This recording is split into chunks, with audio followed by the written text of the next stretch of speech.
നമസ്കാരം. പ്രതാപ് ടിവിയിലേക്ക് എല്ലാ കൂട്ടുകാർക്കും സ്വാഗതം. ഇന്ന് നമ്മൾ തയ്യാറാക്കാൻ പോകുന്നത് ഉണക്ക സ്രാവും പച്ചമാങ്ങയും കൂടിയിട്ട് ഒരു ചാറുകറി തയ്യാറാക്കാം. നമ്മളൊരു മൺചട്ടിയാണ് എടുത്തേക്കുന്നത്. മൺചട്ടിയിലേക്ക് ഒരു കഷ്ണം ഇഞ്ചി ചെറുതായി നീളത്തിൽ അരിഞ്ഞത്, ഒരു കുടം വെളുത്തുള്ളി രണ്ടായി കീറിയത്, 3 പച്ചമുളക് രണ്ടായി കീറിയത്, ഒരു പിടി തേങ്ങ കൊത്ത് ഇതുപോലെ ചെറുതായി അരിഞ്ഞത്. ഇനി നമുക്കിതിലേക്ക് വേണ്ട പൊടികൾ ചേർത്ത് കൊടുക്കാം. 1/2 ടീസ്പൂൺ മഞ്ഞൾപ്പൊടി, 2 ടീസ്പൂൺ സാദാ മുളക് പൊടി, 1 ടീസ്പൂൺ കാശ്മീരി മുളക് പൊടി, ഒരൽപ്പം കറിവേപ്പില, 3/4 ലിറ്റർ വെള്ളം.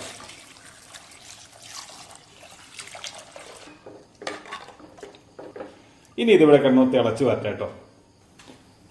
ഇതുപോലെ നന്നായി തിളച്ച് വന്നു കഴിയുമ്പോൾ അതിലേക്ക് 500 ഗ്രാം ഉണക്കസ്രാവ്, ഇതിന്റെ പുറത്തെ തൊലി ചെത്തി കളഞ്ഞതിന് ശേഷം നമ്മൾ 1.5 മണിക്കൂർ നേരം വെള്ളത്തിലിട്ട് ചൂടുവെള്ളം ഒഴിച്ച് നന്നായി അതിൻ്റെ ഉപ്പൊക്കെ കളഞ്ഞെടുത്തതാണ്.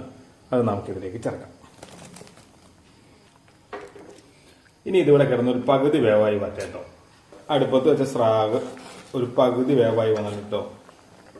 അപ്പോൾ ഈ സമയത്ത് അതിലേക്ക് ഒരു വലിയ മാങ്ങ, അതായത് പുളിക്ക് ആവശ്യമുള്ള മാങ്ങ, നല്ല പുളിയുള്ളതാണെങ്കിൽ മാങ്ങയുടെ വലുപ്പത്തിൽ വ്യത്യാസം വരുത്താം. ഇത് ഒരല്പം പുളി കുറവാണ്, അപ്പോൾ അതുകൊണ്ട് ഞാൻ ഒരു വലിയ മാങ്ങ എടുത്തിട്ടുണ്ട്. അത് ഇതുപോലെ ചെറിയതായിട്ട് നീളത്തിൽ അരിഞ്ഞെടുത്തിട്ടുണ്ട്. അത് ചേർക്കാം. ഇതൊന്ന് ഇളക്കി വെക്കുക. നമ്മൾ ഉപ്പ് ചേർത്തിട്ടില്ല, കാരണം ഉപ്പ് മീനായതുകൊണ്ട് ലാസ്റ്റ് നമുക്ക് ഉപ്പ് നോക്കിയിട്ട് ഉപ്പ് കുറവാണെങ്കിൽ മാത്രം ഉപ്പ് ചേർത്ത് കൊടുത്താൽ മതി കേട്ടോ.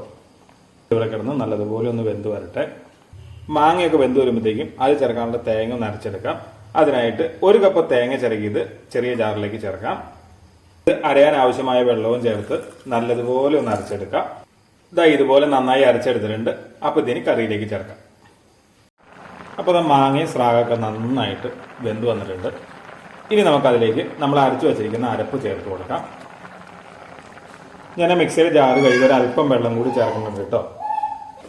ഈ സമയത്ത് ഇതിന്റെ ചാറിന്റെ അളവൊക്കെ ക്രമീകരിക്കാം കേട്ടോ. ഒരല്പം വെള്ളം കൂടി വേണം നമ്മുടെ കറിക്ക്. ഒരല്പം ചാറ് കുറവുണ്ട്, കാരണം ഇത് മൺചട്ടി ആയതുകൊണ്ട് ഇരുന്ന് ഒരല്പം വെള്ളം പറ്റും. ഒരല്പം വെള്ളം കൂടി ഒഴിച്ചു കൊടുക്കുന്നുണ്ട് കേട്ടോ. ഇനി ഇതിവിടെ കിടന്ന് നല്ലതുപോലെ ഒന്ന് തിളച്ച് വരട്ടെ. ഈ സമയത്ത് ഇതിന്റെ ഉപ്പ് പുളിയൊക്കെ പാകാണെന്ന് നോക്കാം. അപ്പം നമ്മുടെ കറിയുടെ ഉപ്പും പുളിയൊക്കെ പാകാണ് കേട്ടോ. അപ്പോൾ അത് കറി നല്ലതുപോലെ തിളച്ച് വന്നിട്ടുണ്ട്. അപ്പോൾ ഇനി നമുക്ക് ഇതിനകത്തേക്ക് കടുക് താളിച്ചൊഴിക്കാം. ചൂടായ ചട്ടിയിലേക്ക് 1.5 ടേബിൾ സ്പൂൺ വെളിച്ചെണ്ണ ഒഴിച്ചു കൊടുക്കാം. 1/4 ടീസ്പൂൺ ഉലുവ, 1/2 ടീസ്പൂൺ കടുക്, 4 ചുവന്നുള്ളി വട്ടത്തിലരിഞ്ഞത്, 2 വറ്റൽമുളക്, ഒരൽപ്പം കറിവേപ്പില.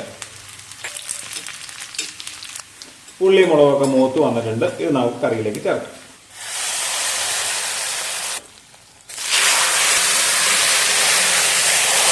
ഒന്ന് ഇളക്കി യോജിപ്പിക്കാം. ഇപ്പോൾ നമ്മുടെ സ്വാദിഷ്ടമായ ഉണക്ക സ്രാവും പച്ചമാങ്ങയും കൂടിയിട്ടുള്ള ചാറുകറി തയ്യാറായിട്ടുണ്ട്. മാങ്ങയും 1 കഷ്ണം മീനും ഒരല്പം ചാറും ഉണ്ടെങ്കിൽ നമുക്ക് വയറ് നിറയെ ചോറിനാൻ പറ്റും കേട്ടോ. അടിപൊളി, സൂപ്പർ, എന്താ രുചി. അപ്പോൾ തീർച്ചയായിട്ടും നിങ്ങൾ എല്ലാവരും വീട്ടിലൊന്ന് തയ്യാറാക്കി നോക്കുക. നിങ്ങൾക്ക് എല്ലാവർക്കും ഇത് ഇഷ്ടപ്പെടും. അപ്പോൾ ഈ രുചി എല്ലാവരിലും എത്തട്ടെ.